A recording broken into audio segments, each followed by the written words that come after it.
Okay, got a big chemistry exam on chemical reactions breathing down your neck?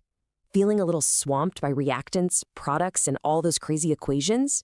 Don't even worry about it. In the next 5 minutes, we are going to cram all the key stuff you need to know. Let's do this. Seriously, just take a deep breath. By the time we're done here, you're going to have all the core ideas locked in tight. We're going to keep it simple, keep it fast, and get you totally ready for that test. So here's our battle plan. First, we'll hit what reactions actually are. Then, we'll tackle balancing equations. After that, the law of conservation, the 4 main types of reactions you gotta know, and we'll finish up with energy. Let's dive right in. All right, first things first. What are we even talking about when we say chemical reaction? It's not some kind of magic. It's really just a big reshuffling of the tiny building blocks that make up everything. Okay, this right here, this is the key definition you need for your exam. You start with stuff called reactants. Then their atoms get all mixed up and rearranged to create brand new things, and we call those products.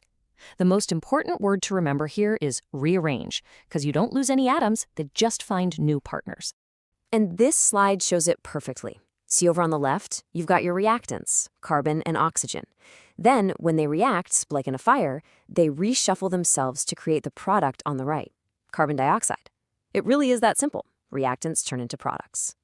Okay, moving on to a skill that I can pretty much guarantee you'll be tested on. Balancing equations. Now, I know it can look a little tricky at first, but trust me, it's just a puzzle with one really simple rule. And this is that golden rule. Because atoms only get rearranged, you must have the exact same number of each type of atom on both sides of the equation. So if you start with 2 oxygen atoms on the left, you better have 2 oxygen atoms on the right. They might be part of a new molecule, but they have to be there. So how do you actually do it? Easy. Just follow these 4 steps. 1. Count up the atoms on each side. 2. Pick one element that's not balanced. 3. Add a big number in front, that's called a coefficient, to make it balance. And 4. Just keep checking and repeating until everything is perfectly even on both sides. Let's walk through one together. Look at step I. It's totally unbalanced. We have 2 nitrogens on the left, but only 1 on the right. So, in step 2, what do? We stick a big 2 in front of the NH3. Boom, nitrogens are balanced. But wait, that messes up the hydrogens. Now we've got 6 on the right. No problem. In step 3, we just put a 3 in front of the H2 on the left. Now we've got 6 hydrogens on both sides. And there you have it, a perfectly balanced equation.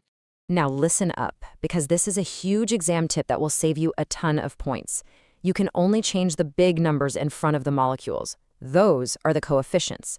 You can never, ever change the little numbers, the subscripts, like the 2 in H2O. Why?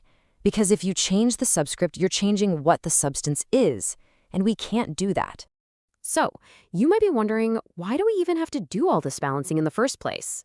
Well, it's not just some random rule for school. It's actually because of a fundamental law of the entire universe. And this is it, the law of conservation of mass. This is the big scientific idea behind our golden rule. All it says is that the total amount of stuff you start with has to equal the total amount of stuff you end with. Mass can't just appear or disappear. And this slide shows it perfectly. Look at the scale on the left. That's the mass of the reactants before anything happens. Now look at the scale on the right, after the reaction. The mass is exactly the same. Nothing was lost. This is why we balance equations, to prove that no mass was created or destroyed.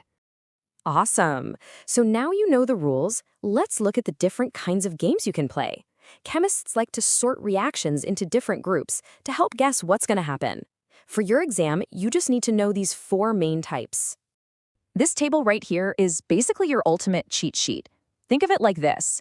A combination reaction is like 2 people deciding to date. They form a new couple. Decomposition is the opposite. It's a breakup, where one couple splits apart. In a displacement reaction, someone more popular cuts in and steals a partner.